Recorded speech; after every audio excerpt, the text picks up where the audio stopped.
సహోదరులారా, ఒక దేశానికి ఒక వ్యక్తి అధ్యక్షుడిగా మారతాడు. ఆ వ్యక్తి అడ్డదారినే వస్తాడు. అంత మంచోడేం కాదు. అడ్డదారులతోనే అధ్యక్షుడిగా మారతాడు. ఇక అతని యొక్క పరిపాలనలో దేశం చాలా అరాచకం అయిపోతుంటుంది.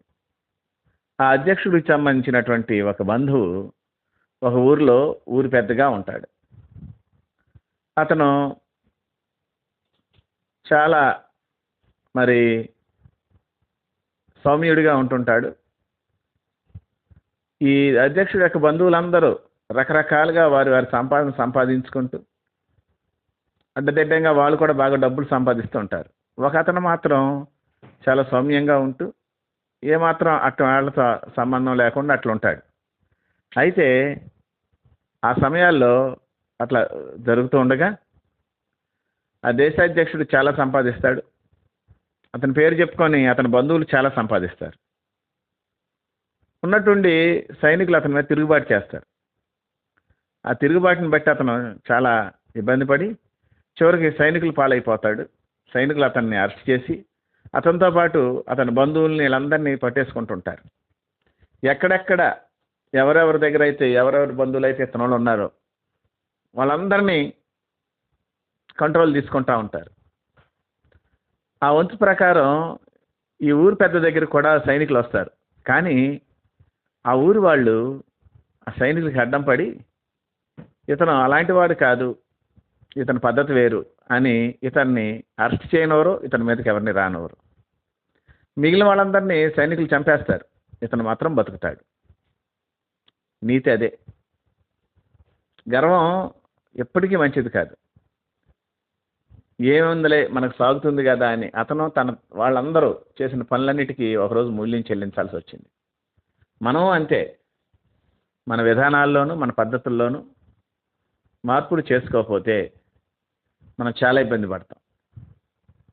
మనం అట్లా ఇబ్బంది పడకూడదని, మన మనసు అట్లా ఉండకూడదని హృదయ గర్వాన్ని మనకు దూరం చేసి మనకి దగ్గరగా నడటానికి ఇష్టపడిన మన దేవుడు, మన ప్రభు, రక్షకుడైన యేసుక్రీస్తు వారి యొక్క ఘననామందు తండ్రి అయిన దేవునికి స్తుతులు, స్తోత్రాలు, వందనాలు, కృతజ్ఞతాస్తుతులు చెల్లిస్తున్నాను. ఆయన ఘనమైన నామాన్ని బట్టి భూమి మీద విస్తరిస్తూ వర్ధిల్లుతున్న మీకు కూడా క్రీస్తు వారి పుణ్యనామంలో శుభములు, వందనములు తెలియజేసుకుంటున్నాను. సహోదరులారా, స్నేహితులారా, మీరందరూ క్షేమంగా ఉన్నారు కదా? మరొక రోజు మీతో కలిసి దేవుని వాక్యం ధ్యానం చేయటానికి ప్రభు మనకిచ్చిన కృపను బట్టి ప్రభునందు ఆనందిస్తూ స్తుతిస్తూ నేటి వాక్య ధ్యానాన్ని సామెతల గ్రంథము 16వ అధ్యాయం 19వ వాక్యం నుండి ధ్యానం చేస్తాం. సామెతలు 16:19. గర్విష్ఠులతో దోపుడు సొమ్ము పంచుకొనుట కంటే దీన మనస్సు కలిగి దీనులతో పొత్తు చేయుట మేలు. మరొకసారి చదువుతా. గర్విష్ఠులతో దోపుడు సొమ్ము పంచుకొనుట కంటే దీన మనస్సు కలిగి దీనులతో పొత్తు చేయుట మేలు. సహోదరులారా, ఈ అంశం మీ అందరికీ బాగా తెలిసిందే. మనము గర్వంగా ఉండకూడదు అనేది చాలాసార్లు బైబిల్లో రిపీటెడ్గా మాట్లాడుతూ వస్తాడు దేవుడు. ఈ సామెతల గ్రంథంలోనే గర్వము, అహంకార దృష్టి, వీటి వల్ల వచ్చే ప్రయోజనాలు, నష్టాలు, ప్రయోజనం ఏముండదు, ఇంకా నష్టమే. బహళ కొద్ది కాలం ఏమన్నా క్షేమం ఉంటుందేమో, కొద్ది కాలం ఏమన్నా సంతోషం ఉంటుందేమో, 4 రోజులు బడాయి సాగుద్దేమో, కానీ తర్వాత దాని అంతం చాలా డిఫరెంట్గా ఉంటుంది. వాక్యం ఎప్పటికీ కరెక్టే. నోరేసుకొని పడిపోవటం, గదవాయించి పనులు జరిగించుకుంటాం, గర్వంతో ఇష్టం వచ్చినట్లు ప్రవర్తించడం హానికరం. 4 రోజులు సుఖపడతావు, డెఫినెట్గా సుఖపడతావు. ఆ పిమ్మట చాలా వర్ణనాతీతంగా ఉంటుంది మన పని. ఎవరైనా సరే చూడండి, గర్వంతో వెళ్ళిన వాళ్ళు ఎవరో కూడా వర్ధిల్లినట్లు గ్రంథంలో ఎక్కడ చెప్పబడ్డ. చాలా గర్వం చాలామంది మనుషుల్ని మనం గ్రంథంలో గమనించవచ్చు. నాబాలు ఒక మోటువాడు, గర్వం అతనికి. ఏదో తన గోత్రపు వాళ్ళు తన గోత్రికుడు పండగలో వచ్చి ఏదన్నా ఉంటే కొంచెం మేలు చెయ్యి అని సేవకులను పంపిస్తాడు. వాళ్ళు ఈ నాబాల్ మందల్ని చాలా కాస్తారు అడవిలో ఉండగా దావీదు. కానీ అతను దావీదు ఎవడో అలా ఓనర్ దగ్గర నుంచి పారిపోయిన వాళ్ళు బోడు మంది ఉన్నారు, ఓనర్ని ఎగ్గొట్టిపోయిన వాళ్ళు అట్లా మాట్లాడతాడు. దావీదు అతన్ని ఏం చేయడు, దేవుడు అతన్ని చేస్తాడు. మీరు కాండి చదవండి. దావీదు చంపడానికి బయలుదేరతాడు, కానీ దావీదు ఆగిన దేవుడు ఆగలేదు. కాబట్టి గర్వం అనేది ఎప్పటికీ మనకి చాలా చాలా ప్రమాదకరమైంది. గర్వం ఎప్పటికీ ప్రమాదకరమైంది. దీన మనసు కలిగి ఉండటం చాలా మంచిది. దీన మనసు అంత త్వరగా మన దగ్గరికి వస్తుందంటారా? దీన మనసు ఎప్పుడు వస్తుంది, ఎలా వస్తుంది అంటే, దీన మనసు మనకు ఎక్కడ లభ్యం అవుద్ది అంటే యేసుక్రీస్తు దగ్గరే. ఎప్పుడు నేను మీతో చెప్తూనే ఉంటాను. మత్తయి సువార్త 11:29, నేను సాత్వికుడును దీన మనసు గలవాడను. అక్కడితో ఆ వాక్యం ఆగిపోయినట్లయితే నేను కొంచెం ఆలోచనలో పడేవాడినేమో.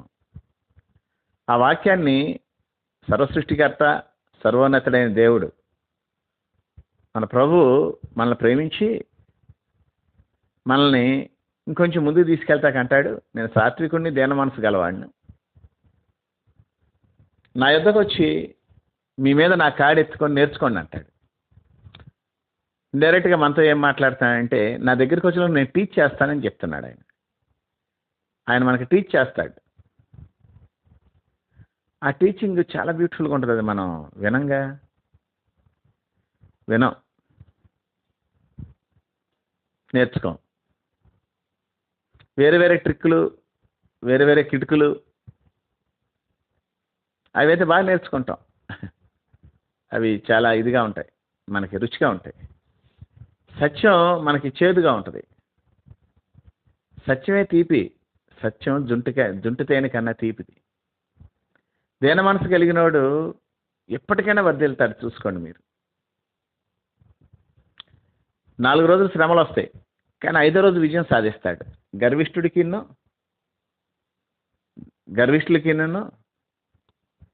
దీన మనసులు గల వాళ్ళకి తేడా ఇదే. గర్విష్ఠులు 4 రోజులు బాగా సుఖపడతారు, తర్వాత నుంచి వాళ్ళకి అన్ని శ్రమలే, అంతం చాలా డిఫరెంట్గా ఉంటుంది. దీన మనసు గలవాడు 4-5 రోజులు శ్రమ పడతాడు, తర్వాత జీవితం చాలా చక్కగా సాగుతుంది. ఎందుకనో కానీ యెషయా గ్రంథంలో 57:15 అంటాడు, నేను మహాగణుడు మహోన్నతుడిని పరిశుద్ధుడు అంటే ఆయన చెప్పట్లేదు, కానీ సహజంగా ఇక్కడ మాట్లాడతా.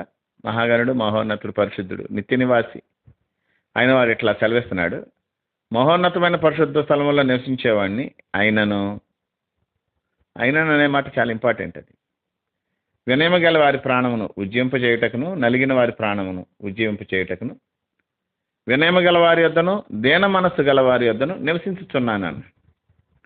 ఆయన సింహాసనం చాలా ఉన్నతమైంది, మహోన్నతమైంది. ఆయనే అసలు మహోన్నతుడు. ఉన్నతమైన పరిశుద్ధ స్థలాల్లో నివసిస్తాడు. అంటే ఆయనకి సూటబుల్ ఏంటి అంటే, ఆయన ఉండటానికి సూటబుల్ ప్రదేశాలు ఏంటంటే మహోన్నతమైన పరిశుద్ధ స్థలం ఆయనకి యొక్క హ్యాబిటేషన్, ఆయన నివాస స్థలంగా ఉంటుంది. ఇక్కడ ఆయన ఏం చెప్తున్నాడంటే, వినయము గలవారి యొద్దను దీన మనసు గలవారి యొద్దను నివసిస్తున్నానని చెప్పి. అంటే వినయము దీన మనసు గలవారి యొక్క హృదయాలు పరిశుద్ధంగా మారుతాయేమో బహుశా. ఎందుకంటే యెహోవా యందు భయభక్తులు కలిగి ఉండుట వినయమునకు ప్రతిఫలము అని ఉంటుంది.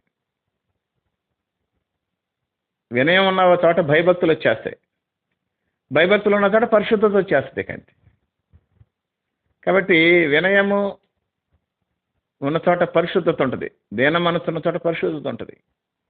ఎక్కడైతే పరిశుద్ధత వచ్చిందో దేవుడు ఆటోమేటిక్గా నివసించడానికి ఇష్టపడతాడు. గతంలో కూడా నేను నిన్న మొన్నట్లు మీకు చెప్పాను, పరిశుద్ధత ఉన్నవాడు ప్రభువుని చూస్తాడు అని. కనుక ప్రభునందు ప్రియమైన వారలారా, దేవుడు దేన మనసు గల వాళ్ళని ఇష్టపడుతున్నాడు. పాత పాట ఒకటి 147వ కీర్తన.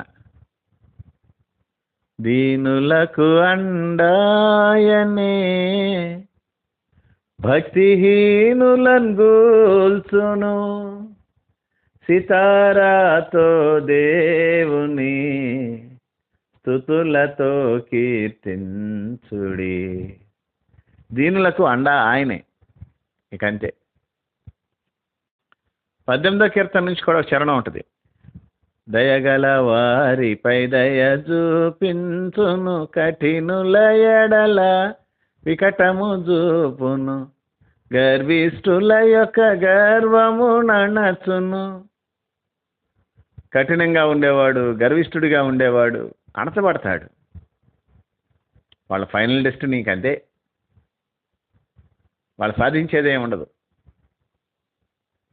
కనుక సహోదరులారా, ప్రభునందల ప్రేమతో నేను మీతో చెప్పేది ఏంటంటే, దయచేసి గర్వం మంచిది కాదు. గర్వంగా ఉండడంటే మనుషులు కొంతమంది ఉండేవాళ్ళు నా చిన్నతనంలో. ఎవడరా ఏం చేస్తాడరా అనేవాళ్ళు. ఆడ వెనకాల చాలా పెద్ద బ్యాచ్ ఉండేది, చాలా పెద్ద బ్యాచ్ ఉండేది. అసలు వాళ్ళని ఎక్కడా ఆపలేకపోయేవాళ్ళు. ఉన్నట్టుండి వాళ్ళు కొంతకాలానికి ఏదో చిన్న దెబ్బ తగిలి డౌన్ అయిపోతారు. ఇక ఫైనాన్షియల్గానో, హెల్త్ ఇష్యూస్, ఫ్యామిలీ పరంగానో చిన్న దెబ్బ తగులుద్ది వాళ్ళకి, ఊహించిన దెబ్బ. ఆడెప్పుడైతే డౌన్ అయ్యాడో వాడితో పాటు ఉన్న వాళ్ళు కూడా మెత్తకపోతారు. ఇక వీళ్ళ బ్రతుకు కుక్క బతికే. ఆయన చూసుకొని తెగ తిరిగాడు, ఈరోజు ఏమైపోయాడు. ఇట్లాగే అలా కాకుండా సాఫ్ట్గా ఉండి, బాగున్నారా సార్, సార్ గుడ్ మార్నింగ్, ఎలా ఉన్నారు సార్ అని వీధులు అందరిని చక్కగా పలకరించుకుంటూ వచ్చి పిల్లలతో చక్కగా మాట్లాడుతూ అట్లా ఉండే వ్యక్తులకి ఎప్పుడు గౌరవం ఉంటానే ఉంటుంది. ఈయన అందరిని పలకరిస్తా అండి, భలే మంచి ఆయనండి. ఇట్లాగే నేను మీతో చెప్పినటువంటి ఆ దేశ నాయకుడు లేదా దేశ అధ్యక్షుడు, అతని దగ్గర పవర్ ఉంది కదా అని, అతని చేతిలో అధికారం ఉందని ఇష్టం వచ్చినట్లు ప్రవర్తించాడు. అతను ప్రవర్తించాడు సరే, అతని బంధువులు, రక్త సంబంధీలు ఎవరున్నారో వాళ్ళకి పట్టభాగాలు లేకుండా వెచ్చలవిడిగా వాళ్ళకి కూడా అధికారాలు ఇచ్చాడు. వాళ్ళు ఏం చేసినా పోలీస్ స్టేషన్లో కేసు లేదు, వాళ్ళ మీద ఎవడన్నా కేసు పెడతానికి అవకాశం లేదు. వీళ్ళు ఎవరి మీద కేసు పెట్టినా వెంటనే వాళ్ళని లోపల పెట్టేయాలి, అరెస్ట్ చేసేయాలి. అట్లా చాలా కష్టాలు పెడతారు. ఓవర్ నైట్ మారిపోద్ది, సైనికుల పరిపాలన వచ్చేస్తుంది. ఎవరెవరైతే ఎట్లా అయ్యారో వాళ్ళందరినీ పోలీసులే ఎప్పుడు దాకా సైలెంట్గా ఉన్నవాళ్ళు ఇష్టం వచ్చినట్టు కొట్టుకుంటా తీసుకొచ్చి వాళ్ళని సైనికులు చంపేస్తారు. అధ్యక్షుడితో కుటుంబంతో అందరు కుటుంబాలు చంపేస్తారు. ఆ కుటుంబాలు అపశుభం తెలియనోడు ఎవడన్నా ఉన్నాడు, ఆ కుటుంబీకుడే కానీ వాళ్ళకి పెద్ద ఇష్టం ఉండకపోయినా కుటుంబంలో ఉన్నందుకు నిష్కారణంగా చచ్చిపోతారు. గర్విష్ఠులతో కలిసి ఉండటం వల్ల ప్రతిఫలం అదే. డబ్బు వస్తుందేమో, ఇప్పుడు వాళ్ళు సంపాదించిన డబ్బు అంతా ఎవరు తింటారు? ఒక వ్యక్తి, ఒక బంధువు దీనంగా ఉండేవాడు, అతను పెద్దగా సంపాదించలేదు కానీ ఊరిని సంపాదించేసుకున్నాడు. అతను ఊరందరూ అతని వెనకాల ఉండి సైనికులకు అడ్డం పడ్డారు. అతని క్యారెక్టర్ గురించి చెప్పారు. అతని మీద ఏ కేసు లేదు, అతను పెట్టిన కేసు ఎక్కడా లేదు. సైనికులు రికార్డ్స్ వెరిఫై చేశారు, అతను వదిలిపెట్టి వెళ్ళిపోయారు. సహోదరుడు, ఒక రోజు ప్రభు రాబోతున్నారు. ప్రతిభానికి వాని క్రియలు చొప్పున ఇచ్చుటకు నా దగ్గర జీతం సిద్ధంగా ఉందని చెప్తున్నాడు. మన జీతం గర్విష్ఠులు అందుకునే జీతమా, లేక దీన మనసు కలిగిన వాళ్ళు అందుకునే జీతమా? ఒకసారి వివేచించి ఆలోచిద్దాం. ప్రార్థన. మహాపరిశుద్ధుడు అయిన తండ్రి, ప్రేమ నమ్మకములు గలవాడ, నీకే వందనాలు, స్తోత్రాలు. మేము నమ్మదగిన వారిగా ఉన్నప్పుడు నమ్మదగిన వాడిగా ఉండి నీ స్వభావానికి విరుద్ధంగా నువ్వేం చేయలేవు కాబట్టి కృప మా మీద కుమ్మరించావు. దాన్ని బట్టి నీకు స్తోత్రాలు, స్తుతులు చెల్లిస్తున్నాను. మేమేమై ఉన్నాం అది నీ కృపే, అంతకు మించి ఇంకా మాకు చెప్పడానికి వేరే దిక్కు లేదు. మీరు మమ్మల్ని ప్రేమించారు, నీ ప్రేమతో మమ్మల్ని నాయన కట్టారు. ఈ సమయంలో ప్రార్థన చేస్తున్నా. చాలాసార్లు మా అతిశయం నువ్వు అవ్వాలే కానీ మా అతిశయం మీరు ఇచ్చినవి అవ్వకూడదు. సేవకులు అతిశయంగా ఉంటున్నారు, విశ్వాసులు అతిశయంగా ఉంటున్నారు, నాయకులు, సంఘ పెద్దలు చాలా అతిశయంతో ఉంటున్నారు. మా అతిశయం నువ్వే అవ్వాలి. జ్ఞానం బట్టి, సూర్యుడు తన శౌర్యమును బట్టి కాదు కదా ప్రభు అతిశయించాల్సింది, మేము నిన్ను బట్టి అతిశయించాలి. దయచేసి మా గర్వ హృదయాల్ని తగ్గించు. సాత్వికము దేన మనస్సు కలిగి నీ పొందుకోరేవారిగా మమ్మల్ని ఉంచండి. నీ దగ్గరికి వచ్చాం ప్రభా, నిన్ను ఆశ్రయించాం, నువ్వు మాతో ఉండాలని ఇష్టపడ్డాం. మా ఎక్కడైనా మా హృదయాల్లో మా టాలెంట్స్ని బట్టో, మా కులాలను బట్టో, మా యొక్క పరిస్థితులను బట్టో, ఆస్తులను బట్టో, మా స్థితిగతులను బట్టో ఎక్కడైనా ఉంటే దయచేసి మమ్మల్ని క్షమించమని అటు ఉన్న స్థితికి మమ్మల్ని అప్పగించుకుంటూ ఘనత, మహిమ, ప్రభావములు యుగయుగములు మీకు ఆరోపిస్తూ మా ప్రభువును రక్షకుడైన యేసుక్రీస్తు వారి పుణ్యనామమున కృతజ్ఞతాస్తుతులు చెల్లించి వేడి బ్రతిమాలుకొంచున్నాము తండ్రి. Amen, amen, amen.